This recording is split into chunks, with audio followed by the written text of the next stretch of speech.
En France, près d'1 million de personnes sont sous tutelle ou curatelle. Un régime qui permet à un membre de la famille ou un tiers extérieur de gérer la vie d'un autre lorsqu'il est fragilisé par l'âge ou par un handicap. Mais ce système qui se veut protecteur peut être perçu comme une atteinte à la liberté ou une injustice. Et il est parfois contesté par ceux qui y sont confrontés. La curatelle, tutelle, tout ce que vous voudrez, est une peine de prison et une peine infamante. Si on est vieux, qu'on est malade et qu'on est sous tutelle, on peut être dépouillé de tous ses biens comme ça. Moi, je suis très attaché à la liberté. J'ai lutté toute ma vie pour cette liberté. C'est pas aujourd'hui qu'on va me la retirer. Ils veulent nous séparer. Je pense que c'est plutôt leur but. Ça serait justement qu'on se parle plus, qu'on se dispute, qu'on laisse tout tomber. Les magistrats eux-mêmes reconnaissent que ces mesures de protection peuvent être mal perçues. Une curatelle, une tutelle, une sauvegarde de justice, c'est extrêmement violent. Parce que la plupart du temps, elle n'a pas été demandée par les personnes elles-mêmes. Donc les personnes le vivent comme une dépossession de leurs droits. À juste titre, posons-nous tous la question. Si nous étions en situation de fragilité, en grande difficulté pour gérer nos affaires à la suite d'un accident, d'un handicap, du vieillissement tout simplement, nous ne pourrions pas accepter de recevoir un jour une lettre recommandée nous disant que nous ne pouvons plus gérer nos comptes et que du jour au lendemain, quelqu'un va intervenir dans votre vie. C'est très violent.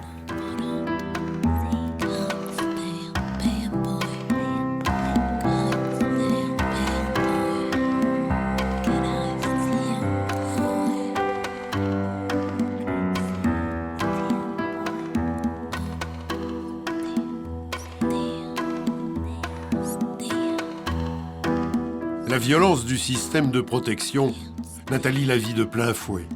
Cette femme de 58 ans est aujourd'hui sous tutelle, la mesure la plus contraignante. Tous mes droits m'ont été retirés.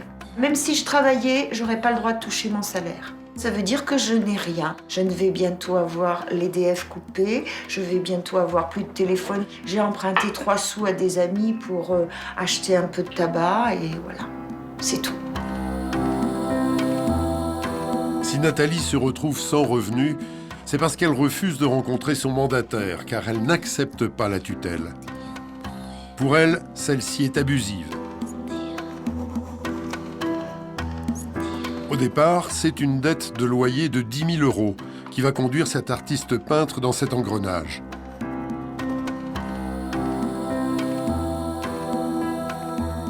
Une juge de Saint-Étienne la met alors sous protection de la Nef, une association d'aide aux personnes en difficulté.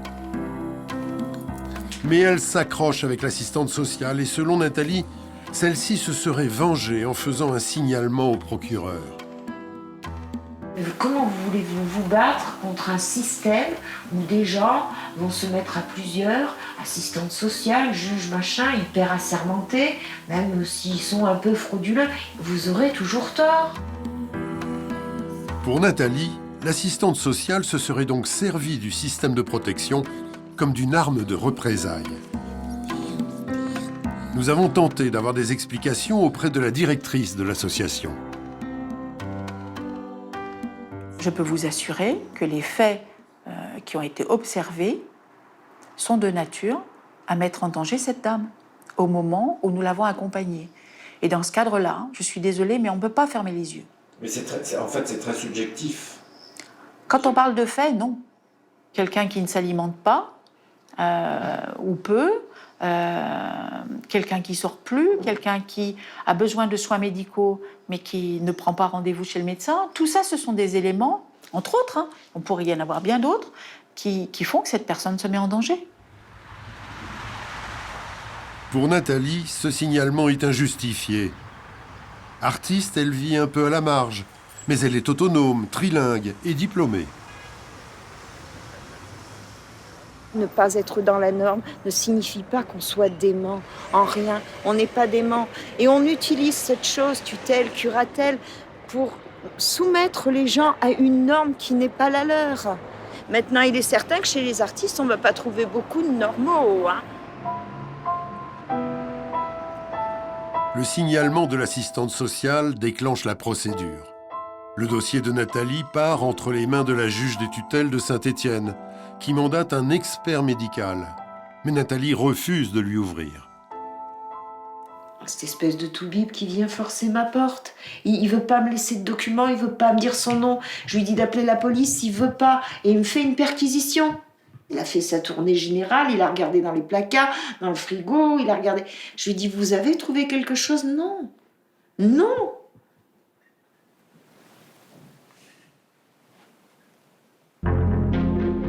Le médecin sait que son expertise est déterminante, car elle évalue le degré de mise en danger. Mais bien que Nathalie refuse de se prêter à sa batterie de tests, il rédige un rapport impitoyable. Il décrit une patiente psychotique, un délire de persécution, une incapacité à pouvoir faire des démarches administratives et préconise carrément une suppression du droit de vote. Comment arriver à de telles conclusions sans la participation de Nathalie? Le médecin ne veut pas nous recevoir, mais reconnaît au téléphone qu'il a eu des difficultés. Ça a été effectivement un peu tendu comme consultation. Elle était déjà dans une relation de refus. Elle dit, ce sont ces mots, que vous seriez rentré en force. En force, c'est peut-être pas forcément le cas, mais ça, je vous ai bien dit qu'elle avait accepté ensuite, après, de me faire rentrer et de répondre à mes questions, même si d'une certaine façon, elle n'allait pas être d'accord au départ. Voilà. J'ai un papier, donc c'est un papier qui fait quand même office de loi, c'est un peu officier judiciaire quelque part, en tant que médecin. Donc ce qui permet quand même d'ouvrir les portes. Elle dit justement qu'elle n'a pas été auscultée ou que vous avez juste fait le tour de la maison. Effectivement, prendre une tension dans ce cas de choses, non, je ne l'ai pas fait.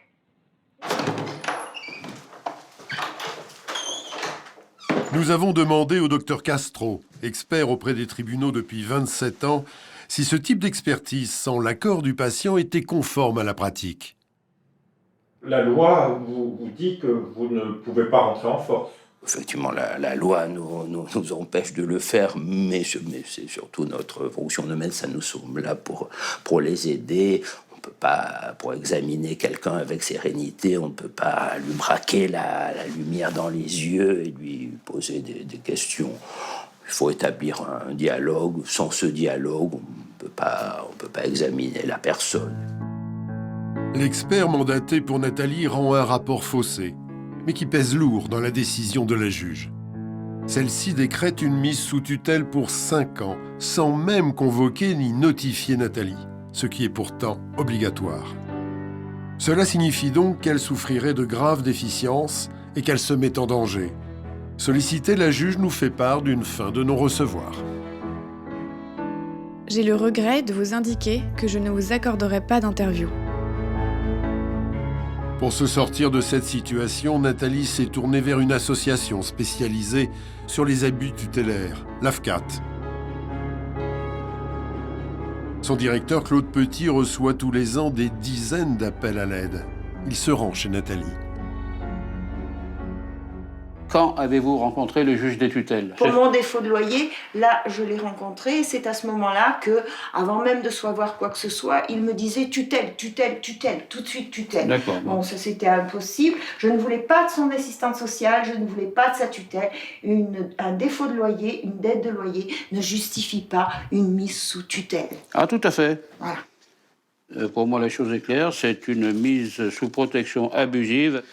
Nous allons vous inviter à passer spontanément vous-même une expertise psychiatrique auprès d'un médecin inscrit sur la liste du procureur de la République. Votre état de santé ne justifie pas une mise de protection juridique. On s'en occupe. Voilà. Sur les conseils de Claude Petit, Nathalie se rend donc chez un autre expert agréé par la cour d'appel. Si elle veut sortir de sa tutelle, c'est à elle de prouver qu'elle a toute sa tête.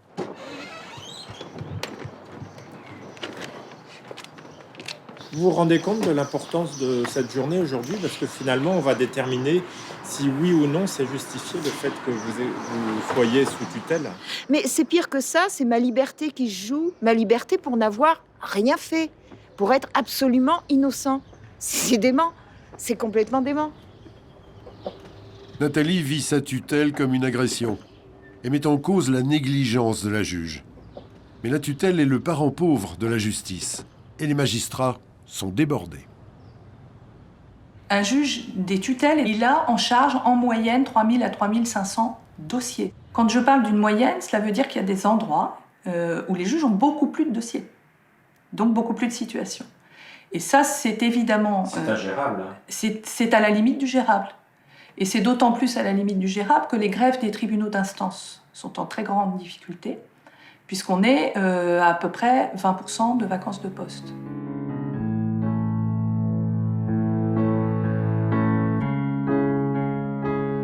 Ah, ben je vois où on est là. Ah, on est à l'opéra là. Oui, et puis je connais le Café de la Paix là, à côté. Oui, ben, ça, c'était des coins où je venais avant. Oui. Magnifique. Gilbert est un retraité de 83 ans qui a fondé une grande entreprise dans la région de Compiègne. Après des années d'opulence, celle-ci a fait faillite et depuis, il est criblé de dettes. En juillet 2016, il est mis sous curatelle renforcée, un régime presque aussi contraignant que la tutelle.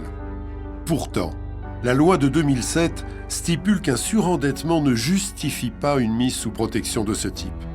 C'est donc un mandataire extérieur qui gère désormais tous ses comptes. Et sur ses 8 000 € de retraite mensuelle, Gilbert ne touche plus que 1 200 €, car il faut payer les créanciers. Avec une amie qui l'accompagne dans ses démarches, Gilbert veut contester cette mesure qui lui ôte une grande partie de sa liberté.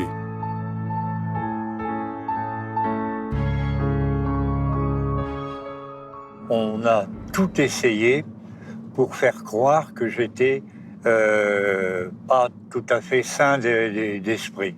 Voilà. Oui. C'est le but recherché par toutes les actions qui ont été menées contre moi.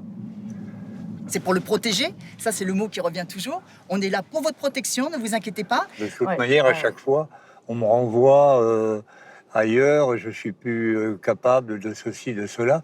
D'où ma volonté de faire apparaître le fait que je suis tout à fait lucide, que je sais analyser la situation et prouver ça à mes adversaires. Un monsieur qui constitue des dossiers, qui sait en parler, qui se souvient des moindres faits et actes de ces personnes, comment se fait-il qu'aujourd'hui il soit sous curatelle, mais curatelle renforcée? La différence entre la curatelle renforcée et la curatelle simple, c'est que la curatelle renforcée, elle permet d'avoir la mainmise sur tous vos biens.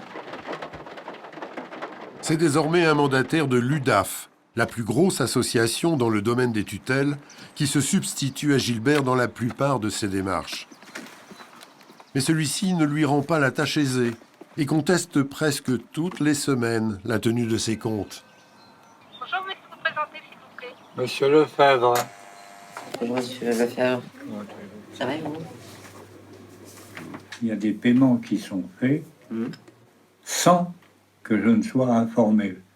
Savez-vous que j'ai une décision ministérielle qui limite à 2 000 € par mois le prélèvement des impôts? Oui, monsieur Lefebvre, vous n'êtes pas prélevé à hauteur de 2 000 €, mais de moins. Par ailleurs, monsieur Lefebvre, vous m'avez déjà dit ça, je vous ai demandé de produire la pièce. Et vous me l'avez refusé. Je dois me justifier toutes les semaines. Non. Je ne comprends pas comment vous pouvez penser une seule seconde que monsieur Lefebvre n'a pas besoin d'une curatelle renforcée. Il y a peu, on se demandait avec mes responsables si on n'allait pas solliciter une aggravation de mesure. Donc c'est quand même...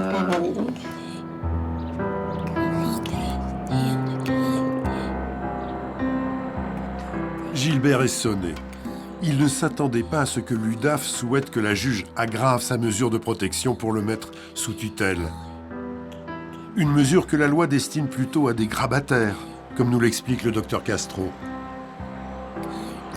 Bon, c'est quelqu'un qui ne peut pas parler, quelqu'un qui ne sait plus compter, quelqu'un qui n'a aucune idée de si une baguette de pain coûte 1 centime d'euro ou 10 000 €. C'est comme dans le cas des retards mentaux, quand quelqu'un a un âge mental de 3 ans, c'est sûr qu'il doit être représenté de manière permanente. Et donc, la mesure de tutelle est applicable pour cette personne. On va rentrer là-bas.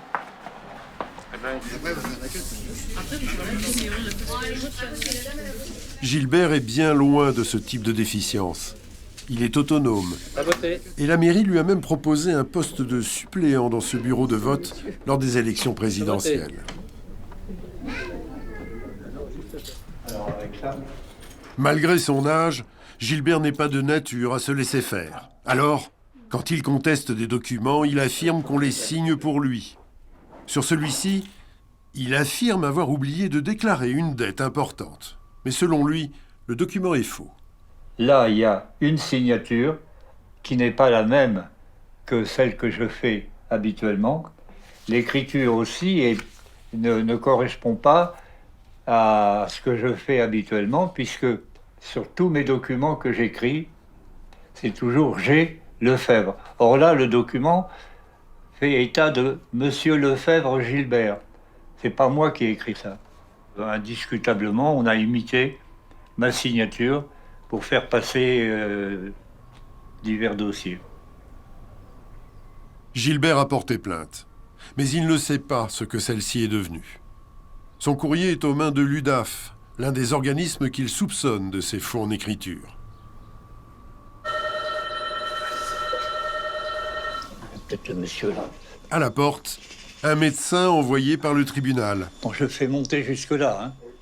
La juge n'a pas traîné et souhaite une expertise avant de prendre position sur la demande de l'UDAF, qui réclame que Gilbert soit mis sous tutelle. Monsieur Lefebvre, bonjour. Je m'excuse, mais... Faut que je vous voie, faut que je vous examine. Faut que je fasse une expertise. Non, je suis pas d'accord. Vous n'êtes pas d'accord? Ah, pas du tout. J'ai eu mon avocat à ce sujet-là et c'est très clair. Oui? Elle veut pas. Elle m'a dit non, il n'y a pas aucune raison pour faire une expertise ou quelque chose. D'accord, merci. Tout. Je vous embête pas plus. Bonne journée. Merci beaucoup. Au revoir.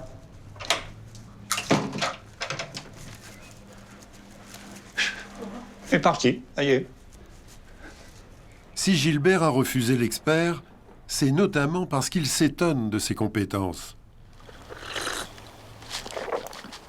Il est donné comme médecin du sport. Qu'est-ce qu'ils ont à foutre, ces médecins du sport, dans notre affaire? Il doit donner un avis sur la capacité de la personne à exercer son droit de vote. Donc on veut vous priver de votre droit de vote? Ouais, même ça. Non mais vraiment, c'est se foutre de moi, là, ok? Dans le cas où il est envisagé à court terme, un accueil de la personne examinée dans un établissement, foyer, logement, maison de retraite. Voilà, ouais, que je parte, je sais pas où, là-bas. La personne apparaît-elle en mesure de gérer seule son budget? Toujours, ça revient toujours sur une affaire d'argent. Grossièrement, on veut tout me retirer, tout me voler, me prendre, puisque vous pensez, il y a 8 000 € qui arrivent tous les mois, là. Eh, ça les fait saliver, ça.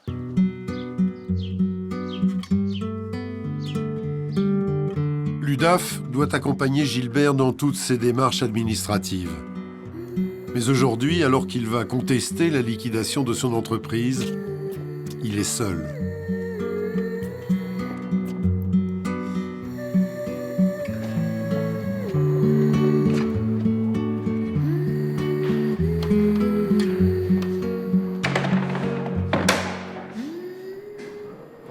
On dit que vous n'êtes pas capable de gérer vos affaires, pourtant le mandataire n'est pas là.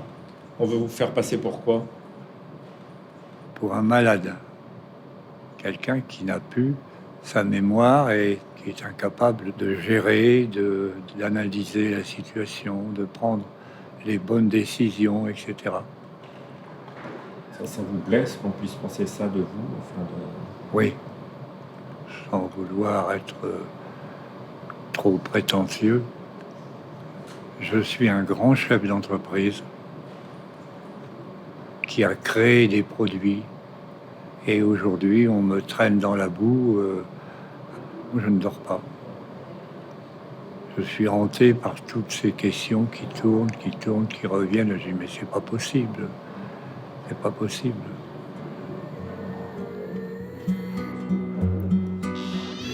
C'est désormais officiel, la société que Gilbert a créée est définitivement liquidée.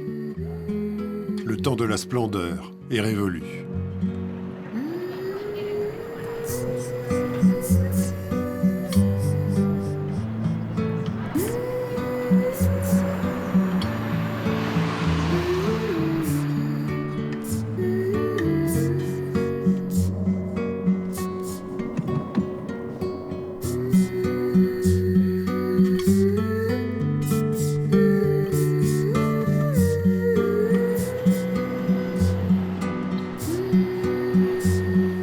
Outré de se voir dépossédé de tout, Gilbert veut faire appel de sa mise sous curatelle renforcée.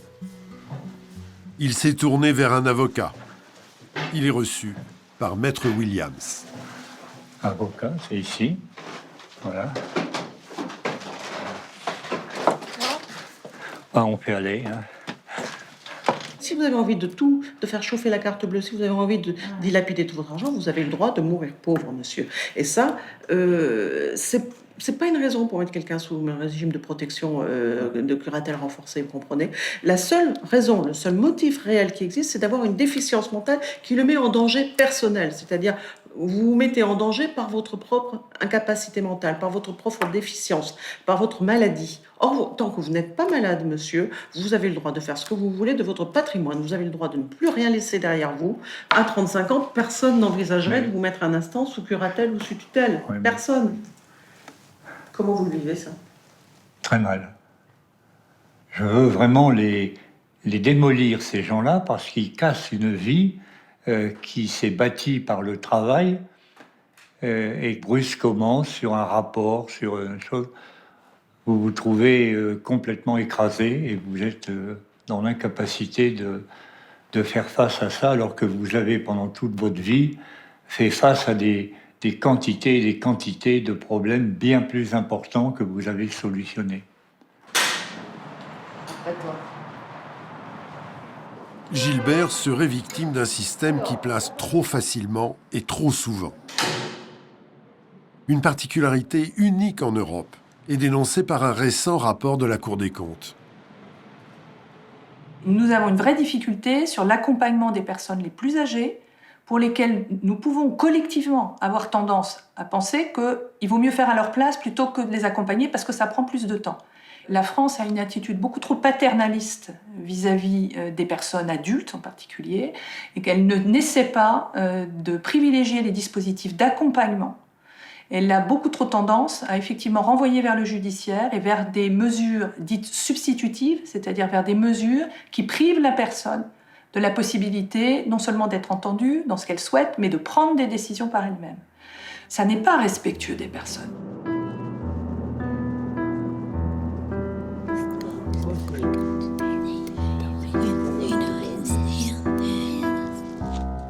La brutalité du système, Gilles a l'impression de la vivre de plein fouet. Andouillette, pomme de terre? Andouillette? Vous voulez la caisse, me porter avec, hein, là, pour se bagarre, hein?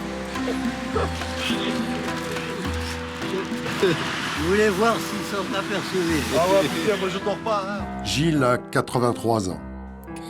Retraité, il vit près de Draguignan. Et lui aussi a été chef d'entreprise.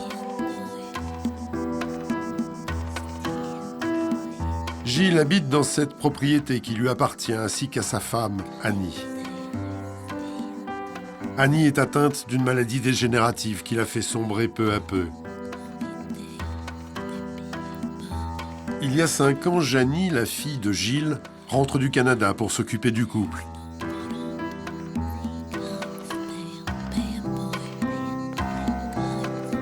Gilles et Annie trouvent la maison principale trop grande et s'installent alors dans la dépendance. C'est moi qui ai voulu venir ici. Parce que nous étions 2 dans cette grande maison, ça n'allait pas du tout. D'ailleurs, à l'époque, ma fille n'était pas encore là.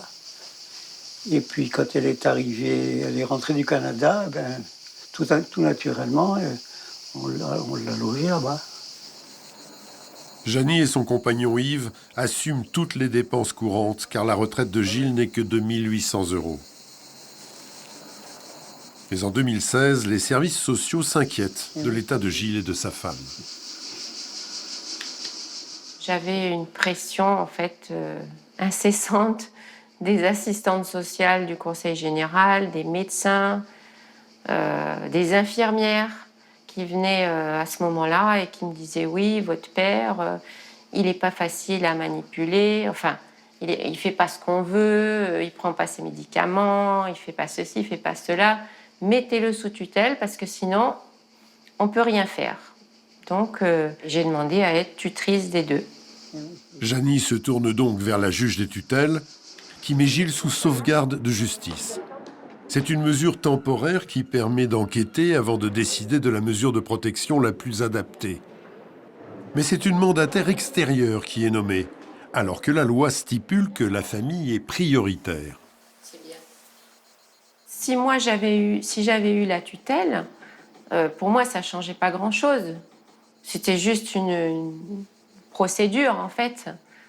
Mais effectivement, je ne savais pas, je ne pensais pas qu'on pouvait me substituer la tutelle, enfin, que ça serait une mandataire qui serait désignée. Papa ? Tu sais que tu as des poubelles dans Si ta Janie n'a voiture, pas été désignée comme mandataire, c'est parce que la justice se demande si elle n'a pas expulsé son propre père et sa femme de la maison principale pour s'y installer. Janie est scandalisée, d'autant qu'elle a signé un contrat d'occupation en bonne et due forme, et que c'est son père qui était demandeur. Elle dit que je vous ai jeté dehors de la maison. Oh monsieur, c'est complètement faux. Et en plus que je creuse leur dette. Voilà, c'est ces mots, je creuse la dette de mes parents parce que je vis ici.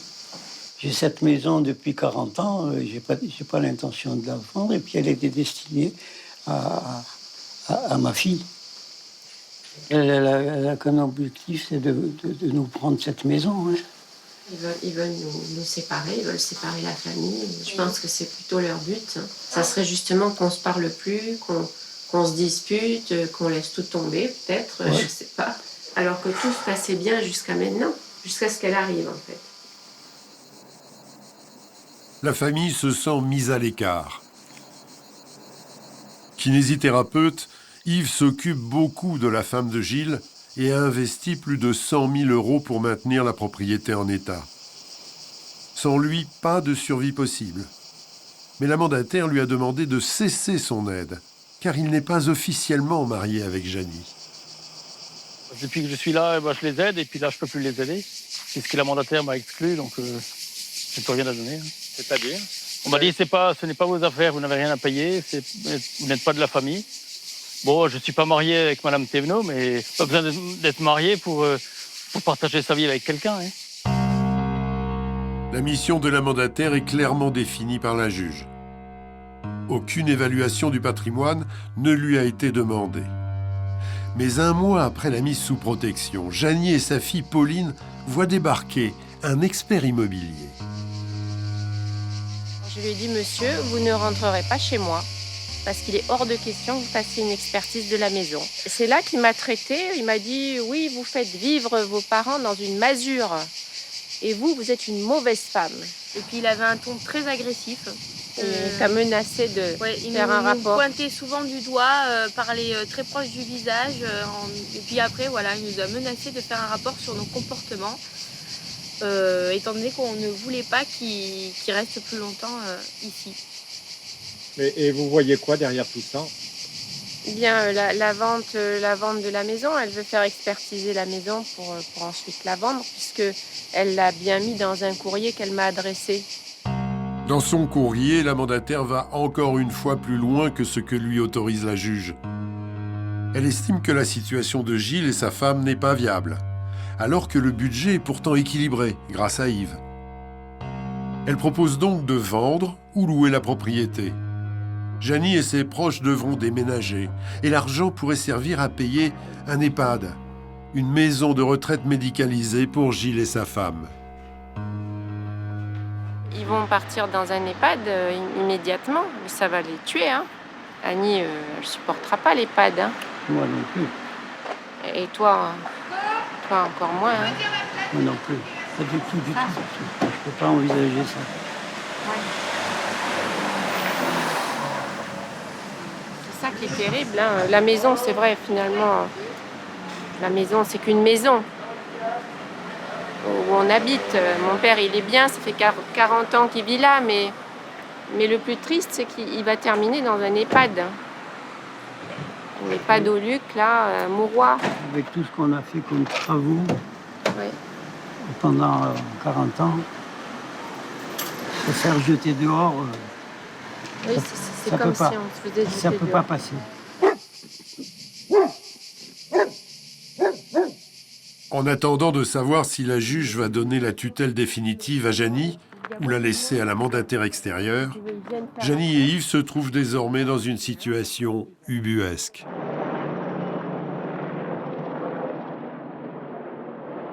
Tout ce qu'on peut faire de bien, en fait, ça leur convient pas. C'est tout ce qu'on est supposé faire de mal, alors là, oui. On aurait dû rien faire et les laisser tout seuls ici, tranquilles.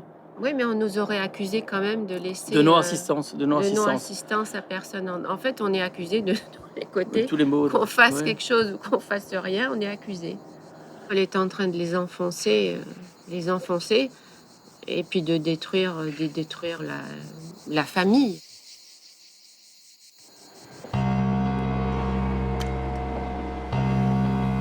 La contre-expertise de Nathalie a été réalisée. Le médecin ne s'est pas laissé impressionner par son caractère trempé.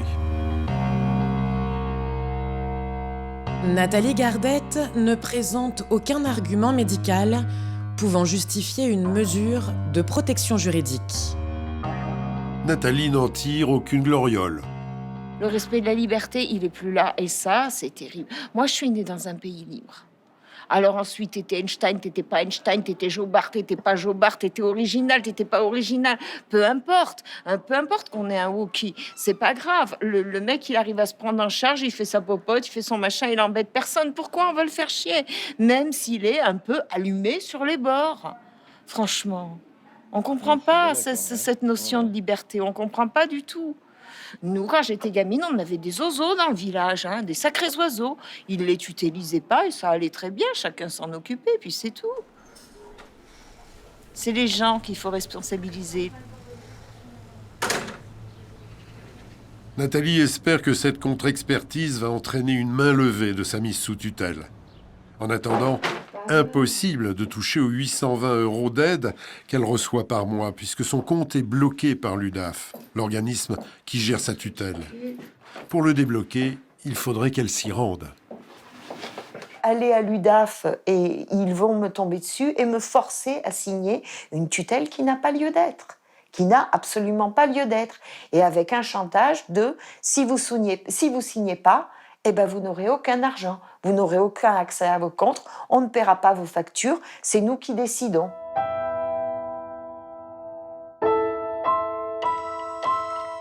Après plusieurs sollicitations, la directrice de l'UDAF de Saint-Étienne, Nicole Doyotte, accepte de nous recevoir. À notre arrivée, le directeur juridique nous avertit qu'il va engager une procédure. Pour lui, Nathalie a besoin d'un feu vert de la justice pour participer à ce film. Une mesure de tutelle, le droit à l'image est protégé, il faudrait avoir l'autorisation du juge de tutelle. Nous, on estime qu'on doit le protéger quant à la diffusion de son image. Sous tutelle, même le droit de parole est sous contrôle de la justice. Nicole Doyotte accepte une interview plus générale, tout en regrettant que Nathalie refuse de rencontrer son service. Ces mesures, effectivement, pour certains, c'est quand même, ils le ressentent comme une atteinte à leur liberté, ce qui est effectivement le cas, puisqu'ils n'ont pas accès à leur compte comme ils veulent. Pour certaines démarches officielles, administratives ou autres, ils ne peuvent pas faire non plus tout seuls. Donc c'est sûr que je comprends parfaitement que ce soit difficile pour eux. Mais c'est pour ça que je dis que la meilleure des solutions pour trouver un terrain d'entente, pour essayer d'aplanir les choses, c'est quand même de prendre contact à minima avec nous. Vous pouvez lui couper son électricité, son téléphone, son argent. Alors nous ne lui coupons rien. Nous ne coupons ni l'électricité, ni l'eau, ni le téléphone, ni l'argent. Nous écrivons simplement à sa banque qu'il y a une mesure de protection et que dans le cadre de cette mesure de protection, son compte, effectivement, est uniquement accessible par l'association. Donc, si on sait qu'elle a une facture EDF, une facture de téléphone, une facture d'eau, on va demander à la banque de payer toutes ces factures et on fait un courrier éventuellement de mise à disposition pour que la personne puisse retirer de l'argent. Voilà. Pas d'électricité. Je le savais.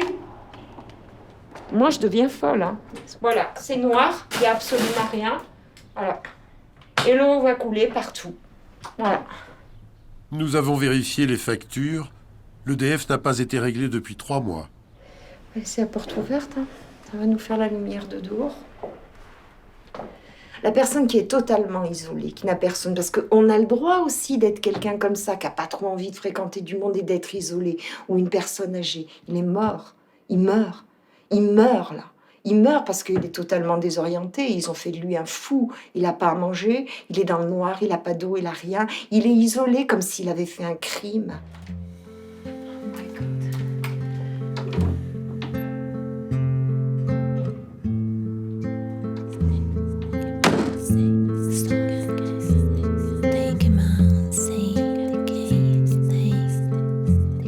Nathalie ne peut plus rester chez elle.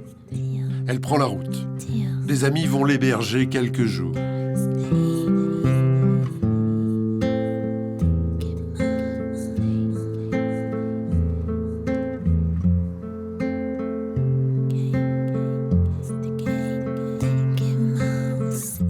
Si Nathalie conteste sa tutelle, ce n'est pas le cas d'Agathe. Celle-ci estime qu'il est normal que sa mère de 84 ans ait été mise sous protection. Elle vivait dans un capharnaüm indescriptible. Voilà dans les conditions dans lesquelles elle vivait. Voilà, ici c'est sa chambre et puis elle dormait avec tout un tas de... Elle faisait un peu de place et puis elle dormait avec comme ça, un tas d'objets. Elle s'alimentait plus, elle se lavait plus, elle avait même plus la télé. Alors. Hop. Voilà, donc je pouvais pas la laisser vivre comme ça. Il fallait vraiment la mettre dans un établissement. Oui, donc vous contestez pas hein, ce placement. Ah non, moi j'étais tellement inquiète d'être à 500 km et puis de la savoir vivre. Comme ça, j'imaginais même pas que c'était à ce point. J'avais tellement peur qu'on la retrouve ici, que personne ne le sache. À cette époque, Agathe n'aurait pas pu gérer la tutelle de sa mère. Elle habitait trop loin et a longtemps lutté contre un cancer qui ne lui permet plus de travailler. Elle vivait ici. Sa mère est aujourd'hui dans un service gériatrique. Tout en vivant comme une miséreuse, elle a hérité d'une immense fortune immobilière qu'elle a laissée à l'état d'abandon. Une partie a été vendue par l'UDAF, l'organisme en charge de sa tutelle. Mais Agathe estime que tout a été bradé. Elle se rend donc sur l'une des propriétés à Massy, où sa mère possédait une maison dans un lieu très convoité. Elle a été vendue 105 000 €. Ah, c'est là. Nous nous renseignons sur les prix du quartier, auprès de la collaboratrice d'une agence immobilière. On a vendu un terrain avec une maison à démolir et avec un projet de construction à recréer dessus. Le terrain faisait 430 mètres carrés et on l'a vendu 290 000 €, frais d'agence inclus. D'accord.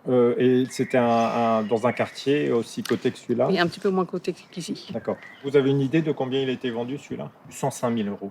Ah oui, d'accord. Oui, effectivement. À 105 000 €, vous n'avez même pas un studio sur ce secteur-là. Donc, Pourquoi avoir vendu à un prix aussi bas? Le directeur de l'UDAF d'Evry nous a rencontrés, mais refuse toute interview filmée. Lors de cette conversation téléphonique, il explique que le prix a été fixé en fonction d'estimations de professionnels. Ces évaluations ont été faites par deux agences différentes. Ce sont des agences locales qui les ont évaluées. Il y en a deux. Elles les ont évaluées dans des mêmes fourchettes de prix. Et c'est le juge des tutelles qui a validé la vente. C'est pas nous. On valide pas de vente. Le directeur ne voit donc aucune anomalie. Il justifie aussi le prix de cette maison à Romorantin, vendue au prix d'une voiture d'occasion, 6 500 €. Là encore, l'UDAF s'est basé sur deux estimations concordantes d'agents immobiliers. Mais pourquoi ne pas avoir retenu cette troisième agence, dont l'évaluation était bien supérieure? L'UDAF, quand ils veulent vendre des maisons, ils passent par le juge, et pour passer par le juge, il faut avoir des estimations. Il en faut plusieurs, pour pas qu'il y ait justement une estimation qui serait un peu tendancieuse. Donc ils demandent en général à plusieurs professionnels. Et nous, on avait fait une estimation en août 2015, aux alentours de 15 000 €. 15 000 € à un peu plus, quoi. Voilà. D'accord. 15 000 euros, c'était le prix C'était le prix plancher. On en a quelques-unes là qui se vendent ou qui sont abandonnées depuis des dizaines d'années. Ça se vend au moins 15-20 000 euros, quoi. D'accord.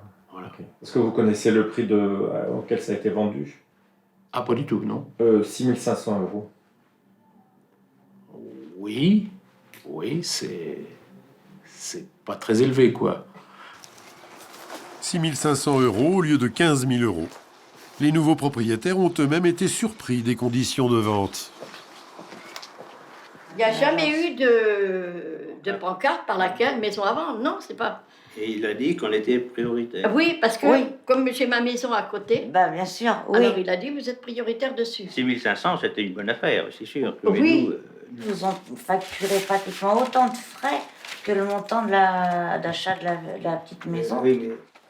La commission d'agence est de 3 500 euros, la moitié du prix du bien.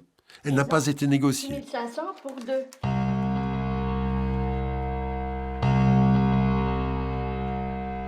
La dernière propriété vendue par l'UDAF est un produit rare. Une maison entièrement à refaire, mais sur un terrain de 400 mètres carrés dans le centre, le plus convoité d'Étampes. Un agent immobilier local accompagne Agathe. Que ce soit centre-ville ou quoi, il n'y a rien sur Étampes à vendre des maisons retapées, quoi. Il y a rien à moins de 100 000. Je dirais pas plus de 120, 130 000 euros. L'UDAF l'a vendu 55 000 euros. Le monsieur qui a acheté, oui, a fait une affaire. Le monsieur qui a acheté a fait une affaire. Je pense, oui. À 55 000 euros, oui, il a fait une très belle affaire. 55 000 euros, c'est même pas le prix du terrain. Pour peu que ça soit un marchand de biens, il fait 1, 2, 3, 4, il fait 5 ou 6 appartements, avec des places de parking, ou alors il remonte un bâtiment par derrière. Et, sachant qu'un F2, ça se vend entre 100, à peu près 100 000 euros, neuf, 100, 110 000 euros neuf, même s'il y a des travaux. Imaginez avec le but. Et celle où il y a la caravane... À la sortie de la propriété, un voisin qui détient plusieurs commerces nous indique qu'il était prêt à acheter. Moi, jusqu'à 140, ça m'intéressait là-bas. Jusqu'à 140? Ouais. D'accord. Je sais pas combien il a acheté le mec, mais... il a fait une affaire en or. Voilà. 55 000 euros. Non. Bon, attendez, là, vous allez faire... C'est du vol, c'est même pas le prix du terrain. Sinon, j'en suis malade. Il y a un studio, 30 mètres carrés, 25 mètres carrés, et elle coûte 70-80 000 euros. Ah oui? Bah oui, Étampes, c'est cher quand même. Nous nous rendons dans l'agence immobilière qui a vendu la propriété. Le directeur n'est plus le même, mais depuis peu, la maison est à nouveau dans l'agence. Là, ça a été remis à la vente, là? Alors oui, c'est remis à la vente. À combien, vous avez une idée? Alors, il y a deux lots. Il y en a, c'est sur le site, il y en a un 116 000 et un 113 000, je crois. Putain, il a fait une belle culbute, hein. 113 000 et 116 000. Oui, il me semble. Ah oui. Vendue 55 000 euros il y a un an, la propriété a été remise à la vente 4 fois plus cher par la même agence et sans travaux complémentaires. Bradées, les maisons ont été vendues au tiers ou à la moitié de leur prix réel. Agathe se rend à l'UDAF avec une amie pour demander des comptes. Bonjour.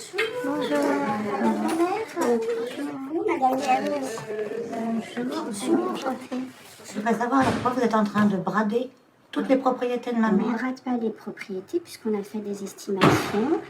On a écrit le juge nous a donné son autorisation pour vendre. C'est pour prendre en charge les frais de la maison de retraite. Nous, c'est les prix qu'on a eu par les agences. Le juge a validé le prix. Le juge ne connaît pas forcément le lieu de la maison, la ville. Alors ça veut dire que le juge brade également. Ça veut dire que tout le monde est en faute là? Non, tout le monde n'est pas en faute. Alors, mais ça veut dire quoi? De toute façon, on ne peut pas revenir à la maison avec les vendus. Vous savez, ce sont travaille dans l'intérêt de votre maman. Plus le bien est vendu cher, plus c'est dans son intérêt à elle. Après, pour payer les différents frais auxquels elle doit faire face. Là, vous êtes en train de me dire que vous avez vendu les propriétés au mieux, au prix le plus haut possible. On a vendu au prix où c'était estimé avec un acquéreur qui nous a fait une proposition au prix estimé par les agences. Quand on voit ce que vous faites, mais c'est de la spoliation. Moi, je suis moins qualifiée. L'UDAF estime qu'elle n'a rien à se reprocher et indique que les ventes étaient aussi nécessaires pour rénover d'autres propriétés. Ces propriétés, c'est cette maison avec jardin située au Pouliguen, face à l'une des plus belles plages de France. Nous l'avons visitée, elle tombe en ruine et la toiture est percée. Il y a aussi la maison principale de la mère d'Agathe, à Étampes. Là aussi, on est bien loin des rénovations promises. Net à payer, 9 350 €. Ils m'ont dit que les travaux de réfection de la façade étaient terminés. Si c'est pour ce qui a été réalisé jusqu'à présent, ça fait bien cher. Parce que, pour l'instant, je vois pas la façade refaite. Au contraire, il manque même les corniches. Il y avait les corniches, mais il n'y a plus de corniches. Ils n'ont pas payé quand même une entreprise pour ça. Rien n'est réparé.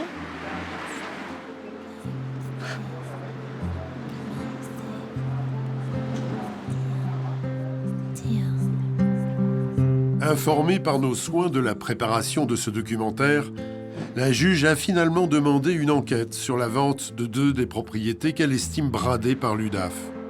L'UDAF, de son côté, s'est retourné contre les agents immobiliers. C'est dégueulasse parce que ça veut dire que si on est vieux, qu'on est malade et qu'on est sous tutelle, eh ben on peut être dépouillé de tous ses biens comme ça. C'est comme si ma mère Roger était comme un ticket gagnant du loto. Un pigeon qu'on plume. Voilà, en toute impunité, puis légalement, et puis tout le monde s'en fout. C'est écœurant, absolument écœurant.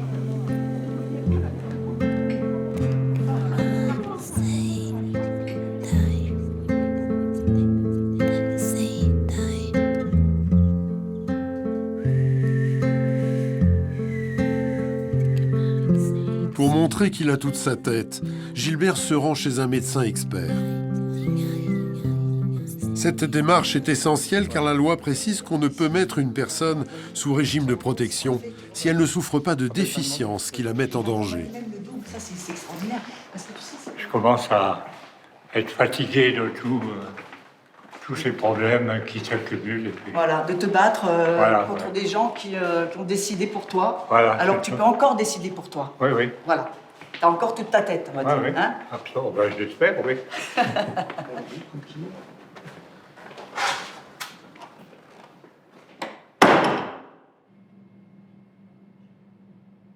Depuis qu'il est sous curatelle, ça fait à peu près 1 an, là, c'est simple, hein, ça a été multiplié par 5. Hein. C'est-à-dire qu'il a pris un coup de vieux, mais magistral. C'est un homme qui avait encore plein de choses dans la tête, qui avait envie de vivre plein de choses. Il ne vit plus rien. Aujourd'hui, il ne supporte pas d'être sous curatelle renforcée. Qui pourrait le supporter? À part une personne qui a plus sa tête. À part une personne qui a plus sa tête, qui n'a plus conscience des choses. Comment il va faire pour s'en sortir, ce monsieur? Si le système a décidé de le mettre sous protection, et que finalement, cette protection l'affaiblit, il y a quelque chose qui tourne pas rond. Aujourd'hui, cet homme, il est complètement isolé, et donc, il est, pour moi, une proie idéale. Gilbert sort soulagé. Le médecin trouve excessive la mise sous curatelle renforcée. Ce qu'il conseille, lui... Ouais, qu'est-ce qu'il conseille? D'arrêter... La curatelle juste sous curatelle, rester en sous curatelle. Curatelle simple, ça veut dire. Ouais. C'est-à-dire que toi, tu retrouves ton argent. Ouais, voilà, exactement. C'est toi qui le gères. Ouais. Et eux, hop, ils viennent se taper sur les doigts 1 fois dans l'année, quoi. Mais lui, après, propose qu'au bout d'un temps à déterminer, c'est carrément casser tout ça. D'accord. Parce que il n'y a pas, je n'ai pas... C'est pas justifié. Gilbert commence à avoir la santé fragile, mais les médecins refusent de le recevoir car l'UDAF paye les factures avec trop de retard. Voici ce qu'on lui a dit lorsqu'il est venu réclamer des comptes. Il y a les médecins qui sont réglés, il y a les C'est enfants. un gros problème, les médecins ne sont pas réglés. Vous n'avez pas réglé notre médecin habituel. Non, à monsieur tel le point qu'il ne veut même plus. Si, monsieur Lefebvre, je l'ai eu la semaine dernière. Là, depuis que je l'ai eu au téléphone, on s'est arrangé autrement. Il me transmet les factures et elles sont réglées dès réception. Le cabinet médical n'a pas l'air du même avis. Bonjour, Dominique, à votre écoute. Oui, madame, c'est monsieur Lefebvre à l'appareil. Oui. Je voudrais un rendez-vous. Oui, je vous m'avez appelé hier, monsieur Lefebvre. Oui. Et je vous disais qu'on n'avait pas été réglé du premier soin. Ah oui, je sais. Bah oui, mais moi j'ai besoin que ce soit réglé avant de fixer d'autres rendez-vous. Ah bon, d'accord. Et quel est le montant qu'on vous doit, qu'on ne vous a pas payé? 40,97 €. Moi, j'avais donné l'adresse du curateur en disant vous envoyez vos factures là-bas parce que moi, c'est pas moi qui vais vous payer. A priori, ils veulent pas payer. On n'a plus d'argent là. Moi, je suis crevé avec tout ça. J'ai mal dans le dos. Puis ma femme qui va pas bien. Oui, elle commence et puis elle se met à pleurer. Toujours. On n'a plus de vie de famille, il n'y a plus rien.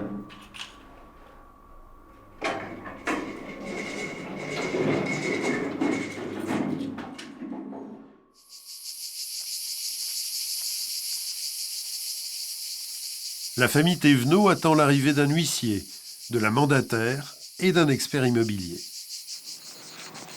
Cette fois-ci, la juge a officiellement demandé une évaluation des biens de Gilles et sa femme. Vous savez pourquoi tous ces gens-là viennent aujourd'hui? Pour nous emmerder. Ils veulent voir quelle est ta valeur. Quelle est ta valeur? Qu'est-ce que tu vaux? Ils veulent évaluer ton patrimoine. Je leur montre un vieux stylo que j'ai. Ouais. Et en avant, il y a un convoi là. Hein. En fait, c'est une genre de perquisition, hein, c'est tout à fait ça. Hein. Ouais, c'est une perquisition. C'est le mot qu'il faudrait employer. Comme une perquisition. On a l'impression effectivement qu'on n'est déjà plus chez nous. Qu'on va être foutu dehors.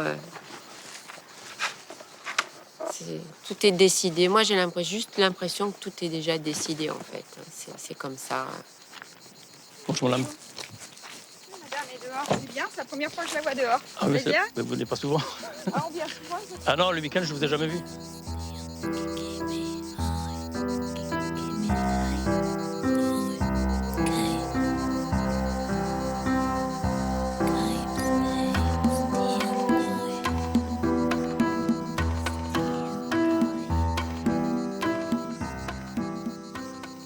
T'es blanc comme un linge. Hein.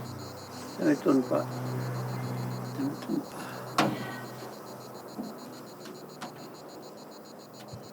Ça vous perturbe? Je comprends que ça me perturbe. Plus qu'on ne le pense. À son âge, il devrait être tranquille. À se reposer sur ses lauriers. Mais là, c'est vrai que tout ça, c'est dur. Hein. Et c'est surtout que je me sens impuissant. Qu'est-ce qu'on peut faire?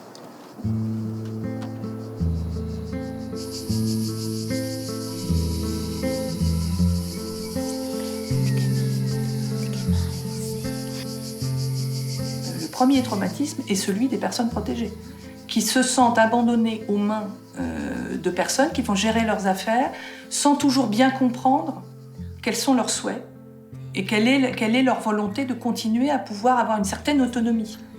Cette autonomie est prévue par la loi, et pourtant elle n'est pas en réalité toujours mise en œuvre.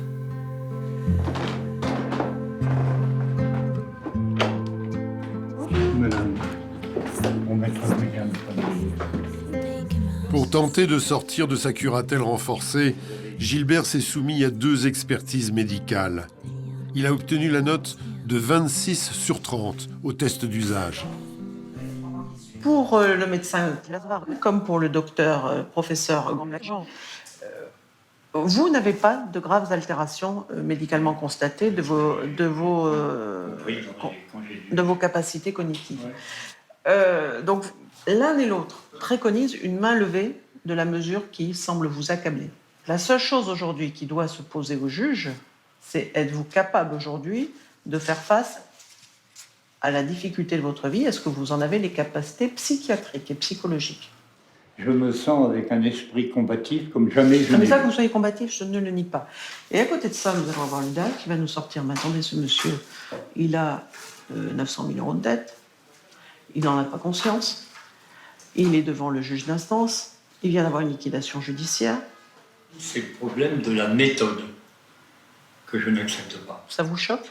Ah oui, ça me choque parce que on vient sans arrêt me demander d'attaquer, de justifier, etc., etc. Vous ne supportez plus cette mesure qui vous contraint, qui vous humilie, qui chaque jour rend votre vie triste.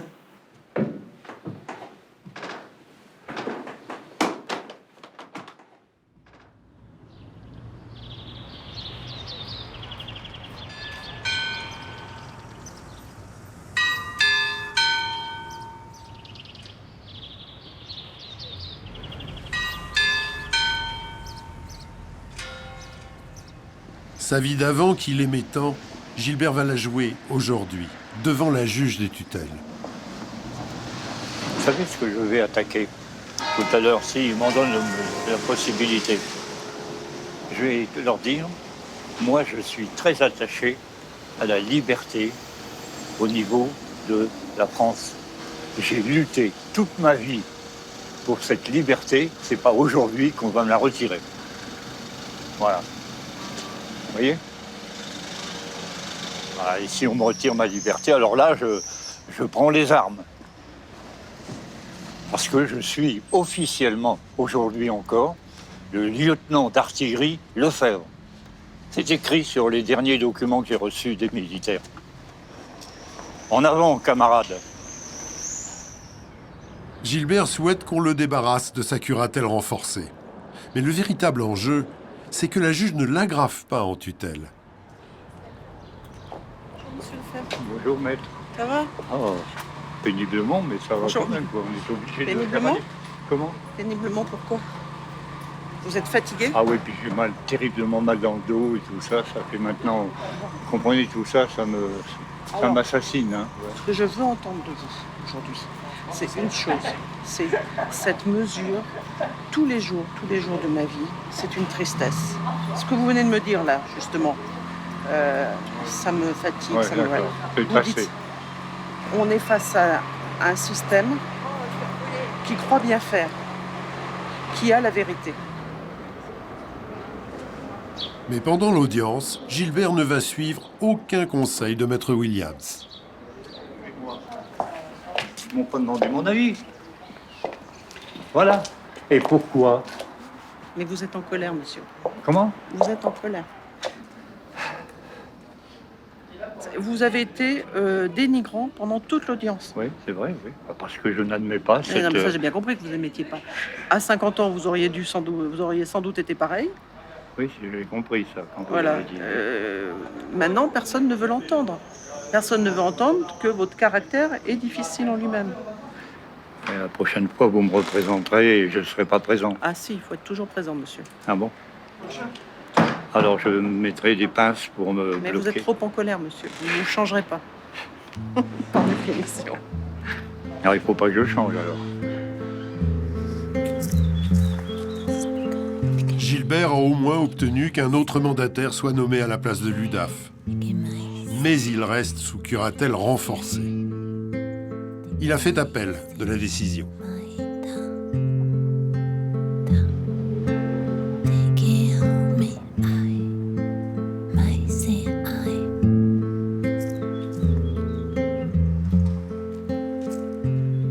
On ne peut pas dire combien de temps on a à vivre hein, sur cette terre.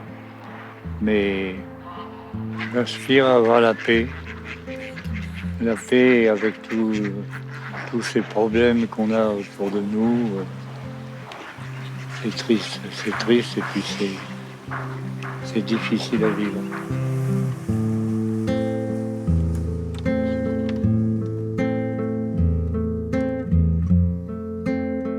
Plus de 5 mois après sa mise sous tutelle, Nathalie dit qu'elle n'a toujours pas accès à son compte en banque. La directrice de l'UDAF nous assure pourtant le contraire. nécessaire a été fait auprès de sa banque, elle peut retirer de l'argent pour manger sans problème. Ah d'accord, ok. Voilà, et donc son avocate est au courant. Waouh, il pleut. Allez. Nathalie se rend donc à la banque. Bonjour madame, je vous sous que normalement vous devez me donner 60 € par semaine. Alors je viens chercher les 60 €. Et si vous voulez bien me dire combien il me reste sur mon compte, parce que normalement je dois avoir 3 200 € si personne ne s'est servi. On a reçu l'accord. Vous n'avez pas reçu l'accord. Merci. Contrairement à ce que dit l'UDAF, les comptes sont toujours bloqués.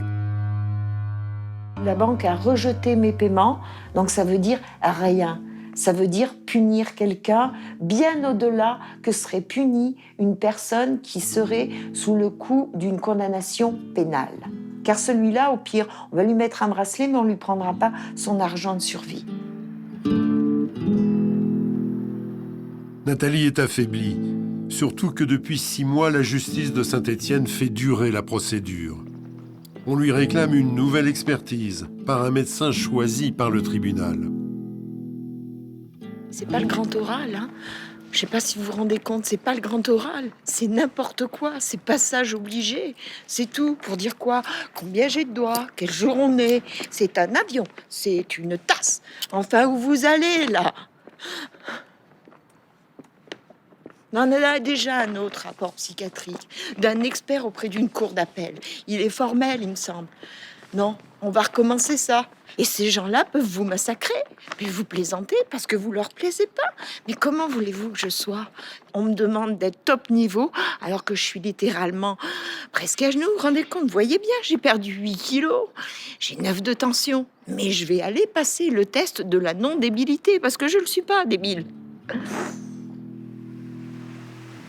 Nathalie appréhende ce rendez-vous. La méthodologie des experts a été mise en cause par les institutions de contrôle d'État. Trop souvent, ces certificats médicaux sont lacunaires.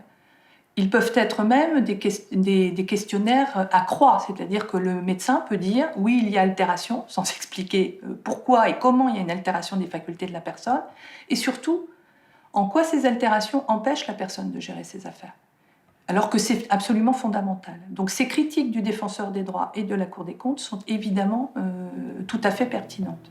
Devant le nouvel expert, Nathalie a obtenu 30 sur 30 au test réglementaire. Alors? 0 faute, aucune démence. Si vous se disent. Aucune démence? Aucune. Aucune. Au contraire. Je suis juste pas très normative. Cohérente, tout le cursus y est, pas de problème.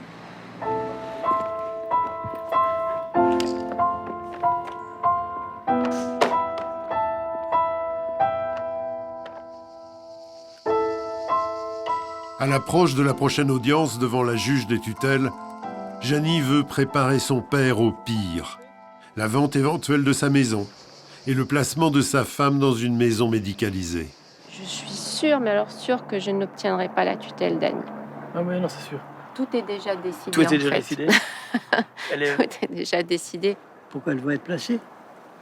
Mais c'est ce que la juge a dit. Hein. Elle a dit qu'elle voulait une structure adaptée pour elle. Donc, à part un placement dans une maison médicalisée, je ne vois pas d'autre structure adaptée pour Annie. On Si est toi, tu as ton mot à dire. obligé de suivre ce qu'on nous impose. Oui. Pour Annie, oui. Et pour Annie, nous sommes deux, nous sommes un oui, couple. mais c'est surtout Annie qui cherche à protéger. Et Contre surtout, qui et contre quoi? contre tout, en fait. Voilà, Annie, est bien. elle a besoin d'être surveillée. Toute ta vie, maintenant, tu seras obligée de supporter ça. Voilà. On veut nous séparer, on essaye de nous séparer de façon à... Tu veux à dire mieux toi nous et rouler. Annie? Non, vous et nous.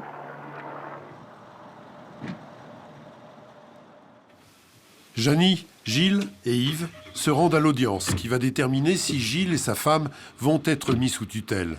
Et surtout, qui sera le mandataire. La loi précise que la famille est prioritaire.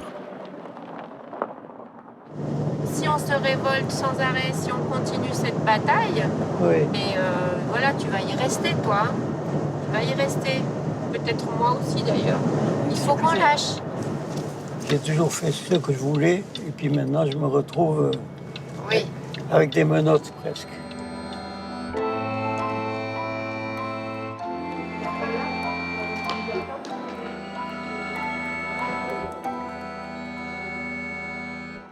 Janie a vu juste. La juge a donné la tutelle de son père et de sa belle-mère à la mandataire extérieure. La maison sera bientôt mise en vente. Elle n'a plus le choix. Il lui faut déménager.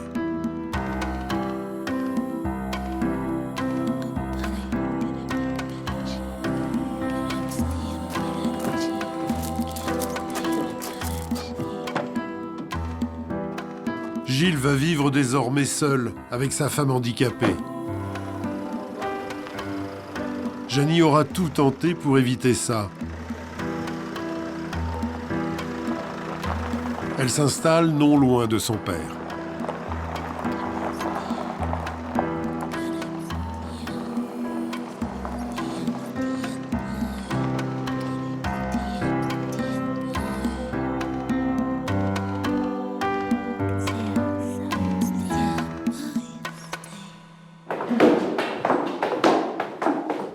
Forte de 2 expertises en sa faveur, Nathalie se rend à son audition devant la juge, 7 mois après sa mise sous tutelle.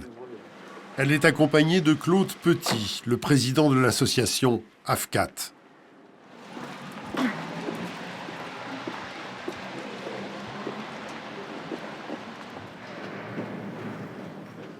Je vous prie de m'excuser, il faut que je m'assoie. Elle l'a pas eu, ça a bien été distribué le 4 septembre. La preuve de dépôt. Ça va aller, Madame Gardel? C'est difficile. Alors, j'ai passé 7 mois avec du pain et de la ricorée. Hein. J'ai perdu 12 kilos. J'ai 8 de tension. C'est difficile quand même. J'arrive pas à tenir debout longtemps.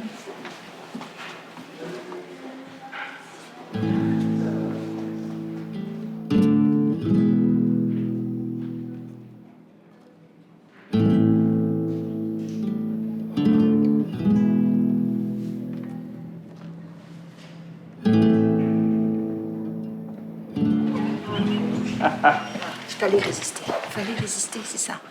Ils sont morts de rage que j'ai C'est bon résisté. Ils sont obligés de renoncer à la tutelle. Ils sont obligés de renoncer eux-mêmes. C'est incroyable. J'espère que votre situation va s'améliorer.